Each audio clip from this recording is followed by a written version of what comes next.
ನನ್ನ ಮಕ್ಕಳಿಗೆ ರಜದಲ್ಲಿ ಮನೇಲಿರೋದಕ್ಕೆ ಬಾಯಿ ಪಿಟ ಪಿಟ ಅಂತ ಇರುತ್ತೆ. ಸೊ ಏನಾದರೂ ತಿಂತಾನೇ ಇರಬೇಕು. ಹಾಗಾಗಿ ಡ್ರೈ ಫ್ರೂಟ್ಸ್ ತೊಗೊಂಡು ಬಂದಿದ್ದೆ. ಸೊ ಅದನ್ನೆಲ್ಲ ಈಗ ಹಾಕ್ಕೊಟ್ಟಿದ್ದೀನಿ ತಿನ್ನಲಿ ಅಂತ. ಎಲ್ಲ ಬಾಕ್ಸ್ ಪ್ಯಾಕ್ ಇದು ತಂದಿದ್ದೀವಿ. ಇದ್ಯಾಕೋ ಜಾಸ್ತಿ ಸ್ವೀಟ್ ಇದೆ. ಇದು ಸಕ್ಕರೆ ಪಾಕದಲ್ಲಿ ಹಚ್ತಾರೆ ಅನ್ಸುತ್ತೆ. ಇದು ಜಾಸ್ತಿ ಸ್ವೀಟ್ ಇರುತ್ತೆ. ಒಂದೊಂದು ಸ್ವೀಟ್ ಇಲ್ಲದೇ ಇರೋದು ಇರುತ್ತೆ. ಇದು ಯಾಕೋ ಜಾಸ್ತಿ ಸ್ವೀಟ್ ಇದೆ. ಸೊ ಇದು ಓಕೆ. ಡೈಲಿ ಬೆಳಗ್ಗೆ ಹೊತ್ತು ನೆನೆಸ್ಕೊಂಡು ತಿನ್ನಬೇಕು. ಹಾಗೇನೂ ತಿನ್ಬೋದು. ನೆನೆಸ್ಬಿಟ್ಟು ತಿಂದರೆ ತುಂಬ ಚೆನ್ನಾಗಿರುತ್ತೆ. ನೋಡೋಣ ಎಷ್ಟು ದಿವಸ ಬರುತ್ತೆ ಅಂತ. ಒಂದು 15 ದಿವಸ, 1 ತಿಂಗಳು ಬರೆಸ್ಬೋದು. ಯಾಕಂದರೆ ಊರಿಗೆ ಹೋಗ್ತಾ ಇದ್ದೀವಲ್ಲ. ಸೊ 1 ವೀಕ್ ತಿನ್ನಲ್ವಲ್ಲ, ಹಾಗಾಗಿ ಬರುತ್ತೆ. 1 ಮಂತ್ ಬರುತ್ತೆ. ನಮ್ಮ ಮೋನಿಶ್ ಅವರು ತಿಂಡಿ ಈಗ 12 ಗಂಟೆಗೆ ಹೊಟ್ಟೆ ಹಸಿತಾ ಇದೆಯಂತೆ. ಏನಾದ್ರು ಕೊಡು ಅಂತ, ಅದಕ್ಕೆ ತಿಂಡಿ. ಮೋನು ತೋರಿಸು, ನಿನ್ನ ಗಾಯ ತೋರಿಸು. ನೆನ್ನೆ ನೋಡಿ ಗಾಯ ಮಾಡ್ಕೊಂಡಿರೋದು. ಏನೋ ಅಡುಗೆ ಮಾಡೋಕ್ಕೆ ಹೋಗಿ ಪಾತ್ರೆ ಬರೆ ಹಾಕಿರೋದು. ಇದಕ್ಕೆ ಬರ್ನಾಲ್ ಹಚ್ಚಿದ್ದೀನಿ. ನೀರೆಲ್ಲ ಏನೂ ಹಾಕಲಿಲ್ಲ. ಆವಾಗಲೇ ತಕ್ಷಣವೇ ಬರ್ನಾಲ್ ಹಚ್ಚಿರೋದಕ್ಕೆ ಆ ಥರ ಬೊಬ್ಬೆ ಥರ ಏನೂ ಆಗಲಿಲ್ಲ. ಸೊ ಒಂಥರ ಟ್ಯಾಟು ಆಗ್ತಂಗೆ ಆಗ್ಬಿಟ್ಟಿದೆ. ಇಲ್ಲೊಂದು ಲೈನು, ಇದೊಂದು ಸರ್ಕಲ್ಲು, ಹಾಗಾಗಿದೆ. ಚೆನ್ನಾಗಿದೆಯಾ? ತೀಟೆ ಏನು ಹಸಿ ತೀಟೆ ಆಡ್ತಾಳ? ತೀಟೆ ಸುಬ್ಬಿ. ಗಿಡಗಳೆಲ್ಲ ಇಲ್ಲಿ ಮೋಲ್ಡ್ ಕೆಳಗಡೆಗೆ ಎಳೆದು ಬಿಟ್ಟಿದ್ದೀನಿ. ಯಾಕಂದರೆ ಬಿಸಿಲಿಗೆ ಸಿಕ್ಕಾಪಟ್ಟೆ ಫುಲ್ ಒಣಗೋಗ್ಬಿಡುತ್ತೆ. ನಾವು ಅವಾಗವಾಗ ಊರಿಗೆ ಹೋಗ್ತಾ ಇರ್ತೀವಲ್ವ. ಸೊ ನೀರು ಹಾಕೋದಿಲ್ಲ, ಮರೆತು ಬಿಡ್ತಾರೆ ಹಸ್ಬೆಂಡು. ಸೊ ಹಾಗಾಗಿ ಎಲ್ಲನೂ ಈ ಕಡೆ ಅಲ್ಲಿಂದ ಈ ಕಡೆ ಎಳೆದಿಟ್ಟಿದ್ದೀನಿ. ಸೊ ಇದು ಗ್ರೀನ್ ಬ್ಯಾಗ್ ತೊಗೊಂಡಿದ್ನಲ್ಲ, ಅದಕ್ಕೆ ಮಲ್ಲಿಗೆ ಗಿಡ ಹಾಕಿದ್ದೀನಿ. ನೋಡಿ ಈಗೆಲ್ಲ ಫುಲ್ ಮೊಗ್ಗಾಗಿದೆ. ಇದು 2ನೇ ಟೈಮು, ಸೆಕೆಂಡ್ ಟೈಮ್ ಮೊಗ್ಗಾಗ್ತಾ ಇರೋವಂಥದ್ದು. ಸೊ ಇದೊಂದು ಪರಂಗಿ ಗಿಡ ಇಷ್ಟುದ್ದ ಬೆಳೆಸಿದ್ದೀನಿ. ಸೊ ಇದೊಂದು ಚಿಕ್ಕ ರೆಡ್ ದಾಸವಾಳ, ಇದು ನಿಂಬೆಹಣ್ಣಿಂದು. ಇದೊಂದು ದಾಸವಾಳ, ಇದು ಸೂಜಿ ಮಲ್ಲಿಗೆ ಬರುತ್ತಲ್ಲ ಆ ಥರದ್ದು. ಇಲ್ಲೊಂದು ತುಳಸಿ ಗಿಡ ಮತ್ತು ಅಲೋವೆರಾ ಚೆನ್ನಾಗಿ ಬಂದಿದೆ ಈಗ. ಸೊ ಇದು ದೊಡ್ಡ ಪತ್ರೆದು ಇದೆಲ್ಲ ಇದೆ. ಮಕ್ಳಿಗೆ ಏನಕ್ಕಾದ್ರೂ ಬೇಕಾದರೆ ಕೆಮ್ಮು ಗಿಮ್ಮು ಅಂದಾಗ ಎಲ್ಲನೂ. ಇಲ್ಲ ಶುಂಠಿ ಇದೆ. ಸೊ ಇಷ್ಟು ಬೆಳೆಸಿದ್ದೀನಿ ಪಾಟಲ್ಲಿ. ಸೊ ಇದು ಪಾರ್ಕಿಂದ ಕಿತ್ಕೊಂಡು ಬಂದಿದ್ದು. ಈಗ ಸ್ವಲ್ಪ ಮಳೆ ಹುಯ್ದ ಮೇಲೆ ಚೆನ್ನಾಗಿ ಬರ್ತಾಯಿದೆ ಗರಿ ಎಲ್ಲ. ಸೊ ಇದಕ್ಕಿನ್ನೂ ಸ್ವಲ್ಪ ಮಣ್ಣು ಹಾಕಬೇಕು, ಮಣ್ಣು ತಂದು ಹಾಕಬೇಕು. ಈಗ ಮಲ್ಲಿಗೆ ಗಿಡ 2ನೇ ಟೈಮ್ ಮೊಗ್ಗಾಗ್ತಾ ಇರೋವಂಥದ್ದು. ಸೊ ಈ ಕಡೆ ನೆರಳಿಗಿದ್ರೆ ಸ್ವಲ್ಪ ಬಿಸಿಲು ಅವಾಯ್ಡ್ ಆಗುತ್ತೆ. ಇಲ್ಲಾಂದರೆ ನೀರು ಹಾಕಲಿಲ್ಲ ಅಂದರೂ 1-2 ದಿವಸ ಓಕೆ. ಬಿಸಿಲಲ್ಲಿದ್ರಂತೂ 1 ದಿವಸಕ್ಕೇ ಪಾಪ ನೀರು ಹಾಕಿಲ್ಲ ಅಂದರೆ ಫುಲ್ ಎಲ್ಲನೂ ಬಾಡಿ ಹೋಗ್ಬಿಟ್ಟಿರುತ್ತೆ. ಸೊ ಹಾಗಾಗಿ ಎಲ್ಲ ಈ ಕಡೆ ಮೋಲ್ಡ್ ಕೆಳಗಡೆಗೆ ಎಳೆದುಬಿಟ್ಟಿದ್ದೀನಿ. ಇಷ್ಟೇ ಇವಾಗ ಗಿಡ ಇರೋವಂಥದ್ದು. ಒಂದು 5-6 ಪಾಟ್ ಇದೆ ಅಷ್ಟೇನೆ. ಸೊ ಇವಾಗೆಲ್ಲ ಬಟ್ಟೆ ಎಲ್ಲ ಒಣಗಾಕಿ ಸೊ ಈಗ ಹೋಗ್ತಾಯಿದ್ದೀನಿ ಕೆಳಗಡೆ. ಈಗ ಆಲ್ರೆಡಿ 4:45 ಆಗಿದೆ ಟೈಮು. ಸೊ ತಣ್ಣಗೆ ಬಿಸಿಲೆಲ್ಲ ಕಮ್ಮಿ ಆಗ್ತಿದೆ ಆಲ್ರೆಡಿ. ಮಕ್ಕಳಿವತ್ತು ಸಮ್ಮರ್ ಹಾಲಿಡೇಸಲ್ಲಿ ಇದೇನೋ ಬಿಸ್ನೆಸ್ ಅಂತ ಆಡ್ತಾಯಿದ್ದಾರೆ, ಗೇಮು.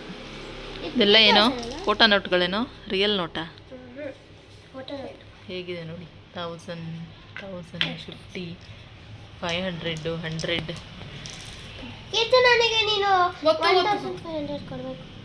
1 2 4 ಹೇಗೆ ಆಡೋದಿದು? ಇಷ್ಟೊಂದಿದ್ದಾವೆ ಇನ್ನೆಲ್ಲ. ಇಲ್ಲೂ ಎಲ್ಲ ನೋಟ್ಸ್ ಇದೆ. ಏನೋ ಬಿಸ್ನೆಸ್ ಅಂತ ಆಡ್ತಾ ಇದ್ದಾರೆ ಗೇಮು. ಅವರು ಪಾಪ ಬೆಳಗ್ಗೆಯಿಂದ ಸ್ವಲ್ಪ ಟಿ ವಿ ಎಲ್ಲ ನೋಡಿದ್ರು. ಆಚೆ ನನ್ನ ಮಗಳು ಇವತ್ತು ಸ್ವಲ್ಪ ಬೈಕ್ ಓಡ್ಸೋದು ಕಲ್ತಿದ್ದಾಳೆ. ನಂದು ಗಾಡಿ ಓಡ್ಸೋದು ಕಲ್ತ್ಲು. ಸೊ ಆಚೆ ಎಲ್ಲ ಆಟ ಆಡ್ಕೊಂಡು ಬಂದರು. ಈಗ ಇದನ್ನು ಆಡ್ತಿದ್ದೆ. ಫ್ರೆಂಡ್ಸ್ ಎಲ್ಲ ಜೊತೆ ಸೇರಿ ಆಡ್ತಾಯಿದ್ರು. ಅವರೆಲ್ಲ ಎಲ್ಲ ಹೊರಗಡೆ ಹೋದರು. ಸೊ ಈಗ ಇಬ್ಬರೇ ಆಡ್ತಾ ಇದ್ದಾರೆ. ಮಾವ ರಾಜ್ಕುಮಾರ್ ಫಿಲಮ್ಸ್ ಎಲ್ಲ ತುಂಬ ನೋಡ್ತಾರೆ. ಹಾಗಾಗಿ ಮಕ್ಕಳು ಅದನ್ನೇ ಕೂತ್ಕೊಂಡೆಲ್ಲ ನೋಡ್ತಾ ಇದ್ದಾರೆ.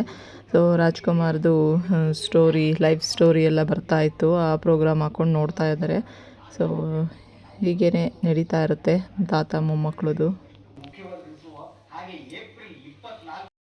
Good evening friends, welcome back to my YouTube channel. ಇವತ್ತು ಒಂದು ಮದುವೆ ಇದೆ, ರೆಡಿಯಾಗಿ ಹೋಗ್ತಾ ಇದ್ದೀವಿ. ಊರಲ್ಲಿರುವಂಥದ್ದು. ಊರಿಗೆ ಹೋಗಿ ಅತ್ತೆ ಮಾವನ್ನ ಕರ್ಕೊಂಡು ಹೋಗಬೇಕು.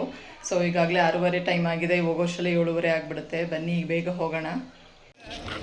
ಮದುವೆ ಚೌಟ್ರಿ ಹತ್ರನೇ ದೇವಸ್ಥಾನ ಇದೆ, ಕರ್ಲಳ್ಳಿ ಬಸವಣ್ಣನ ದೇವಸ್ಥಾನ ಅಂತ. ಸೊ ದೇವಸ್ಥಾನಕ್ಕೆ ಬಂದಿದೆ. ಇಲ್ಲಿ ಕೈಕಾಲು ತೊಳ್ಕೊಂಡು ಒಳಗಡೆ ಹೋಗೋಣ ಈಗ. ಸೊ ಇಲ್ಲಿ ಇದು ನಮ್ಮೂರು ಪಕ್ಕದಲ್ಲೇ ಇರೋವಂಥದ್ದು. ಸೊ ನಾನು ಅಜ್ಜಿ ಊರು, ನಾನು ಓದಿದ ಸ್ಕೂಲು ಅಂತ ಲಾಸ್ಟ್ ವಿಡಿಯೋದಲ್ಲೆಲ್ಲ ತೋರಿಸಿದ್ನಲ್ವ ನಿಮಗೆ, ಆ ಊರಿಂದ ಒಂದು 10 ನಿಮಿಷ ಆಗುತ್ತೆ ಇಲ್ಲಿಗೆ ಈ ದೇವಿ ಊರಿಗೆ ಬರೋದಕ್ಕೆ. ಸೊ ಇಲ್ಲಿ ಅಕ್ಷಯ ತೃತೀಯದಲ್ಲಿ ಬಸವ ಜಯಂತಿ ಬರುತ್ತಲ್ವ, ಆ ದಿನ ತುಂಬ ಚೆನ್ನಾಗಿ ಇಲ್ಲೆಲ್ಲ ಜಾತ್ರೆ ಎಲ್ಲ ನಡೆಯುತ್ತೆ. ನಾನು ಊರಲ್ಲಿದ್ದಾಗ ಆವಾಗ ಅಜ್ಜಿ ತಾತನ ಜೊತೆ ತುಂಬ ಬರ್ತಾಯಿದ್ದೆ ಇಲ್ಲೆಲ್ಲನೂ. ಇಲ್ಲಿರೋವಂಥದ್ದು ಒಂದು ಬಸವಣ್ಣನ ದೇವಸ್ಥಾನ, ಇದು ಬಸವಣ್ಣ ಇರೋವಂಥದ್ದು. ಸೊ ನಾನು, ಮಕ್ಕಳು, ಅತ್ತೆ ಮಾವ, ಹಸ್ಬೆಂಡು ಎಲ್ಲರೂ ಇವತ್ತು ಬಂದಿದ್ದೀವಿ ದೇವಸ್ಥಾನಕ್ಕೆ. ಫಸ್ಟು ದೇವ್ರ ದರ್ಶನ ಮಾಡ್ಕೊಂಡು ಆಮೇಲೆ ಮದುವೆಗೆ ಚೌಟ್ರಿ ಹಿಂದೆ ಇರೋವಂಥದ್ದು ಹೋಗೋಣ ಅಂತ ಹೇಳಿಬಿಟ್ಟು, ಮಕ್ಕಳು ದೇವ್ರನ್ನ ಇದು ಬಸವಣ್ಣನ ಎತ್ಬೋದು.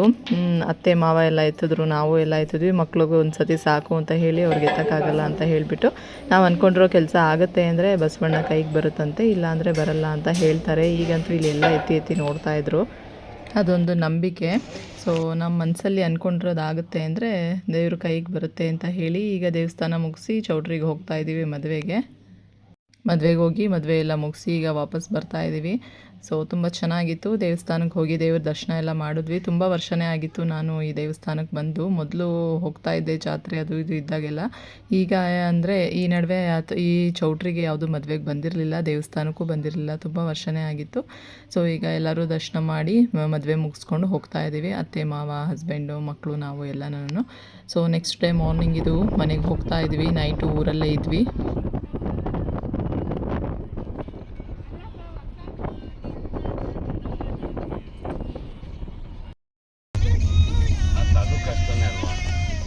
ಸೊ ಊರಿಂದ ನುಗ್ಗೆ ಸೊಪ್ಪು ತಗೊಂಡು ಬಂದಿದ್ವಿ. ಸೊ ಹಾಗಾಗಿ ಎಲ್ಲ ಬಿಡಿಸಿಡ್ತಾ ಇದ್ದೀನಿ.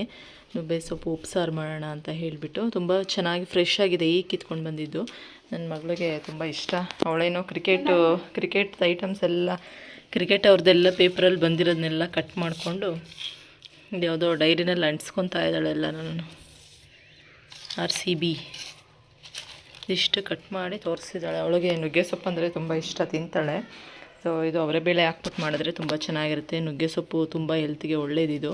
ಸೊ ಹಾಗಾಗಿ ಇವತ್ತು ತುಂಬ ದಿವಸ ಆಗಿತ್ತು, ಗಿಡದಲ್ಲಿ ಯಾಕೋ ಹುಳ ಆಗಿಬಿಟ್ಟಾಯಿತು ಎಲ್ಲನೂ. ಸೊ ಬಿಡ್ತಾನೆ ಇರಲಿಲ್ಲ ಆಗಲೇ ಒಂದು 3-4 ಸಲಿಯಿಂದ. ಸೊ ಇವತ್ತು ಚೆನ್ನಾಗಿತ್ತು ಅಂತ ಹೇಳುತ್ತೆ, ಎಲ್ಲ ಕಿತ್ಕೊಟ್ರು. ಕರ್ಬೇವಿನ ಸೊಪ್ಪು ಫ್ರೆಶ್ದು. ಸೊ ಅದಕ್ಕೆ ಇವಾಗ ನುಗ್ಗೆ ಸೊಪ್ಪು ಸಾಂಬಾರು ಮಾಡೋಣ ಅಂತ ಹೇಳಿ ಬಿಡಿಸ್ತಾ ಇದ್ದೀನಿ. ಸ್ವಲ್ಪ ತುಂಬಾ ಇದೆ, ಹಾಗಾಗಿ ಸ್ವಲ್ಪ ಬಿಡಿಸ್ಕೊಂಡಿದ್ದೀನಿ. ಸೊ ನುಗ್ಗೆ ಸೊಪ್ಪು ಅಂದರೆ ಇಷ್ಟ ನನ್ನ ಮಗಳಿಗೆ. ಅದೊಂದು ಮಾತ್ರ ತಿಂತಾಳೆ ಅಷ್ಟೇ, ಸೊಪ್ಪಲ್ಲಿ ನುಗ್ಗೆ ಸೊಪ್ಪನ್ನು ತಿಂತಾಳೆ. ಸೊ ಬೇರೆ ಸೊಪ್ಪಂದರೆ ಬೇಡ ಅಂತಾಳೆ. ಹಾಗಾಗಿ ನುಗ್ಗೆ ಸೊಪ್ಪು ಚೆನ್ನಾಗಿರುತ್ತಲ್ಲ, ಮೊಟ್ಟೆ ಜೊತೆ ಹಾಕಿ ಹುರಿದು ಮಾಡಿದ್ರೂ ಚೆನ್ನಾಗಿರುತ್ತೆ. ಸೊ ಹಾಗಾಗಿ ಈಗ ಎಳೆಯದೆಲ್ಲನೂ ಉಪ್ಸಾರಿಗೆ ಹಾಕ್ಕೊಂಬಿಟ್ಟು ಮಿಕ್ಕಿದ್ದೆಲ್ಲನೂ ನೋಡೋಣ ಇನ್ನೊಂದು ಸತಿ ಮೊಟ್ಟೆ ಪಲ್ಯ ಎಲ್ಲ ಮಾಡೋದಕ್ಕೆ ಚೆನ್ನಾಗಿರುತ್ತೆ ಅಂತ ಹೇಳಿ. ಸೊ ನುಗ್ಗೆ ಸೊಪ್ಪು ತುಂಬ ಹೆಲ್ತಿಗೆ ಒಳ್ಳೆಯದು. ಸೊ ಅದರಿಂದ ತುಂಬ ಒಂದು ವಾರಕ್ಕೆ ಒಂದು ಸತಿ 15 ದಿವಸಕ್ಕೊಂದು ಸತಿ ಏನಾದ್ರು ತಿನ್ನಬೇಕು. ಬೇಸಿಗೆಯಲ್ಲಿ ಸ್ವಲ್ಪ ಹೀಟು ಅಂತ ಅವತ್ತಿಂದ ಸೊಪ್ಪು ಇರಲಿಲ್ಲ, ನಾವು ತಿಂತಾನೆ ಇರಲಿಲ್ಲ. ಈಗ ಊರಲ್ಲಿ ಸೊಪ್ಪಿತ್ತು ಫ್ರೆಶ್ಶಾಗಿ, ಈಗ ಚಿಗುರಿರೋದು ಅಂತ ಹೇಳಿ ಇವತ್ತು ಕಿತ್ಕೊಂಡು ಬಂದಿದ್ದಂಥದ್ದು. ಸೊ ಬನ್ನಿ ಈಗ ಅಡುಗೆ ಮಾಡೋಣ. ಬನ್ನಿ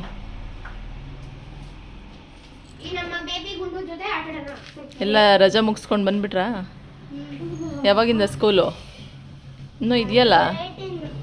ಹಾಂ, May 18. ನಿನಗೆ ಕೀರ್ತನ? ಇವ್ರಿಗೂ ಜೂನ್ ಫಸ್ಟು. ನಿನಗೆ ಹಂಗಾರೆ ಬೇಗ ಸ್ಟಾರ್ಟ್ ಮಾಡ್ತಾ ಇರೋದು. ಹೌದಾ?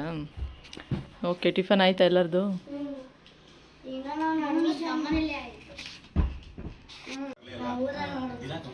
ಮಕ್ಕಳೆಲ್ಲ ಲವ್ ಮಾಕ್ಟೇಲ್ 3 ಫಿಲಮ್ ನೋಡ್ತಾ ಇದ್ದಾರೆ. ZEE5 ಇವತ್ತಿಂದ ಬರ್ತಾ ಇದೆ. ಸೊ ಹಾಗಾಗಿ ನೋಡ್ತಾ ಇದ್ದಾರೆ. ನಮ್ಮ ಮಗಳು ನೋಡಿ ಇವತ್ತು 2 ಕಲರ್ ಮಿಕ್ಸ್ ಮಾಡಿ ಮಾಡ್ತಾ ಇದ್ದಾಳೆ. ಸೊ ಚೆನ್ನಾಗಿದೆ ಕಲರ್, ಪಿಂಕ್ ಆ್ಯಂಡ್ ವೈಟ್. ಮಕ್ಕಳಿಗೆ ಆಲೂಗೆಡ್ಡೆ ಬಜ್ಜಿ ಅಂದರೆ ತುಂಬ ಇಷ್ಟ. ಕ್ಯಾಪ್ಸಿಕಮ್ದು ಮಾಡಿದ್ದೆ, ಸೊ ಬಟ್ ಅವರು ಅದನ್ನು ತಿನ್ನಲ್ಲ, ಹಾಗಾಗಿ ಆಲೂಗೆಡ್ಡೆ ಎಲ್ಲ ಹಾಕಿ ಈಗ ಮಾಡ್ತಾಯಿದ್ದೀನಿ. ಸೊ ಸಾಂಬಾರು, ಸೊ ಇವತ್ತು ತರಕಾರಿ ಸಾಂಬಾರು ಮಾಡಿದ್ದೆ, ಬೀನ್ಸು ಆಲೂಗೆಡ್ಡೆ ಎಲ್ಲ ಹಾಕಿ.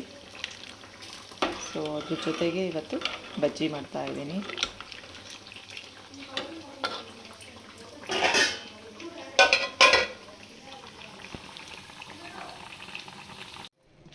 ಇದು ಪುಟ್ಪುಟಾಣಿದು ಸಣ್ಣ ಈರುಳ್ಳಿ ಕಟ್ ಮಾಡಿ ಹಾಕಿದ್ದೆ ನನ್ನ ಮಗಳಿಗೋಸ್ಕರ ಅಂತ.